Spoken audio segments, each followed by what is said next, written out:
മനസ്സിലാക്കി ദൈവഹിതം മനസ്സിലാക്കി പ്രവർത്തിക്കുന്ന വ്യക്തികളാണ് യഥാർത്ഥ പൗരോഹിക ശുശ്രൂഷയും സമർപ്പിത ശുശ്രൂഷയും ചെയ്യുന്നത്. രഞ്ജിത സിസ്റ്ററിനെ കുറിച്ച് ഇത് ശരിയാവില്ല. ഇത് ഞാൻ പറയുന്നത് അങ്ങോട്ട് അപ്ലൈ ചെയ്താണ്, കുഴപ്പമില്ല. അപ്പോൾ ദൈവഹിതം നിറവേറ്റുന്ന വ്യക്തികൾ അധികാരികളെ അനുസരിക്കുകയും അധികാരികൾക്ക് വിധേയപ്പെട്ട് ജീവിക്കുകയും ചെയ്യും. ചിലപ്പോൾ വ്യത്യാസമുണ്ടാകാം, എല്ലാവർക്കും ഉണ്ടാകുന്നത്. പക്ഷേ ആ ദൈവഹിതമാണ് അധികാരികളിലൂടെ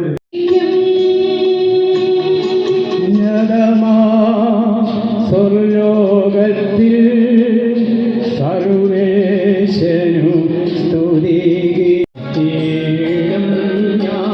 അനവരതം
അങ്ങയോടും അങ്ങയുടെ ആത്മാവോടും കൂടെ. വിശുദ്ധ യോഹന്നാൻ ശ്ലീഹ അറിയിച്ച ഞാൻ സാക്ഷാൽ മുന്തിരിച്ചെടിയും എൻ്റെ പിതാവ് കൃഷിക്കാരനുമാണ്. എൻ്റെ ശാഖകളിൽ ഫലം തരാത്തതിനെ അവിടുന്ന് നീക്കിക്കളയുന്നു. എന്നാൽ ഫലം തരുന്നതിനെ കൂടുതൽ കായ്ക്കാനായി അവിടുന്ന് വെട്ടി ഒരുക്കുകയും ചെയ്യുന്നു. ഞാൻ നിങ്ങളോട് പറഞ്ഞ വചനം നിമിത്തം നിങ്ങൾ ശുദ്ധിയുള്ളവരായിരിക്കുന്നു. നിങ്ങൾ എന്നിൽ വസിക്കുവിൻ, ഞാൻ നിങ്ങളിൽ വസിക്കും. മുന്തിരിച്ചെടിയിൽ നിൽക്കാതെ ശാഖകൾക്ക് സ്വയമേ ഫലം പുറപ്പെടുവിക്കുവാൻ സാധിക്കാത്തതുപോലെ എന്നിൽ വസിക്കുന്നില്ലെങ്കിൽ നിങ്ങൾക്കും സാധിക്കുകയില്ല. ഞാൻ മുന്തിരിച്ചെടിയും നിങ്ങൾ ശാഖകളുമാണ്. ആരെങ്കിലും ഞാൻ അവനിലും വസിക്കുന്നുവോ അവനേറെ ഫലം പുറപ്പെടുവിക്കുന്നു. എന്നെ കൂടാതെ നിങ്ങൾക്ക് ഒന്നും ചെയ്യുവാൻ കഴിയുകയില്ല. എന്നിൽ വസിക്കാത്തവൻ മുറിച്ച ശാഖ പോലെ പുറത്തെറിയപ്പെടുകയും ഉണങ്ങിപ്പോവുകയും ചെയ്യുന്നു. അത്തരം കമ്പുകൾ ശേഖരിച്ച് തീയിലിട്ട് കത്തിച്ച് കളയുന്നു. നിങ്ങൾ എന്നിൽ വസിക്കുകയും എൻ്റെ വാക്കുകൾ നിങ്ങളിൽ നിലനിൽക്കുകയും ചെയ്യുന്നെങ്കിൽ ഇഷ്ടമുള്ളത് ചോദിച്ചുകൊള്ളുവിൻ, നിങ്ങൾക്ക് ലഭിക്കും. നിങ്ങൾ ധാരാളം ഫലം പുറപ്പെടുവിക്കുകയും അങ്ങനെ എൻ്റെ ശിഷ്യന്മാരായിരിക്കുകയും ചെയ്യുന്നത് വഴി പിതാവ് മഹത്വപ്പെടുത്തുന്നു. പിതാവ് എന്നെ സ്നേഹിച്ചതുപോലെ ഞാനും നിങ്ങളെ സ്നേഹിച്ചു.